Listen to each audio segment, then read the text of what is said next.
Nubank obtient l'approbation conditionnelle des États-Unis pour créer une banque nationale. L'approbation conditionnelle fait passer la fintech latino-américaine dans la phase d'organisation bancaire, alors qu'elle cherche à étendre les services bancaires et cryptographiques réglementés aux États-Unis. Les régulateurs de Hong Kong soumettront un projet de loi sur le cadre de cryptographie en 2026. Un responsable a déclaré que les autorités de Hong Kong travailleraient sur un projet de cadre et avaient commencé à traiter les demandes de licence pour les émetteurs de pièces stables et à traiter les taxes sur les crypto-monnaies.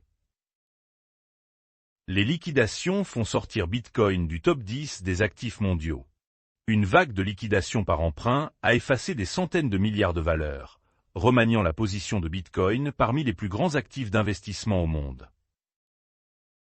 DeFi reste en dehors des règles alors que les régulateurs se resserrent ailleurs. La finance redéfinie. L'Europe réduit les écarts fiscaux en matière de cryptographie, les législateurs américains revisitent la structure du marché et les institutions poussent DeFi sur le territoire de la conformité. La SPAC, soutenue par Kraken, lève 345 millions de dollars lors de son introduction en bourse au Nasdaq.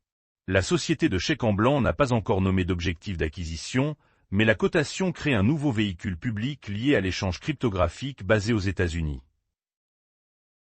Les PDG de Coinbase et de JP Morgan se sont affrontés sur le projet de loi sur la structure du marché à Davos. Rapport.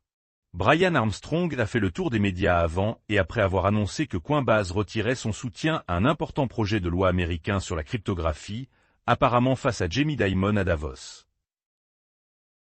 Changpeng Zhao rejette les allégations selon lesquelles Binance a aggravé le krach du marché de la cryptographie. Ces aides à repousser les affirmations selon lesquelles Binance aurait alimenté l'événement historique de liquidation cryptographique de 19 milliards de dollars d'octobre, qualifiant les allégations contre l'échange de « farfelu ». L'or agit comme la couverture que Bitcoin promet d'être. À mesure que le dollar s'affaiblit, les investisseurs se tournent vers l'or, en ligne et hors chaîne, tandis que Bitcoin joue de plus en plus un rôle de soutien dans la couverture du risque de change. La Commission européenne appelle 12 pays à mettre en œuvre des règles fiscales cryptographiques.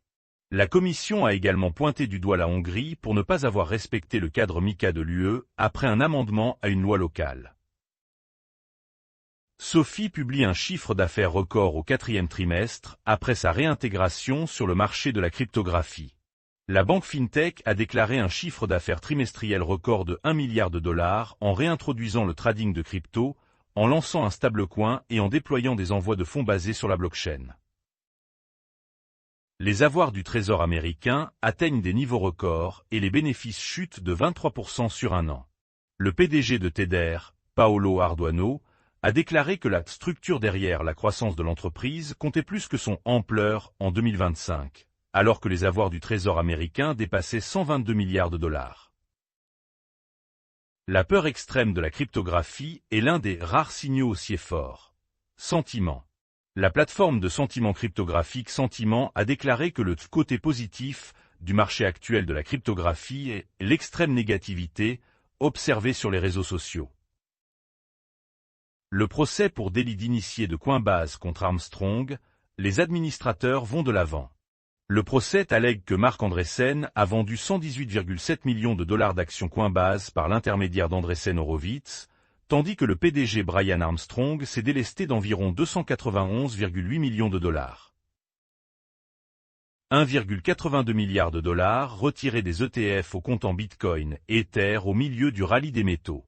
L'analyste d'ETF, Eric Balchunas, a déclaré que beaucoup de gens semblent oublier que Bitcoin a tellement donné une fessée en 2023 et 2024, tandis que les autres actifs n'ont toujours pas rattrapé leur retard. Les milliardaires de la crypto déploient 40 millions de dollars pour lutter contre l'impôt sur la fortune et le pouvoir des syndicats en Californie. Le cofondateur de Ripple, Chris Larsen, et le capital risqueur Tim Drape soutiennent Grow California, un nouvel effort politique visant à contrer les propositions d'impôt sur la fortune soutenues par les syndicats. Le Trésor américain sanctionne pour la première fois les échanges cryptographiques liés à l'Iran. Le Trésor américain a sanctionné 2 échanges cryptographiques enregistrés au Royaume-Uni et liés au système financier iranien, marquant la première fois que Washington cible les plateformes d'actifs numériques.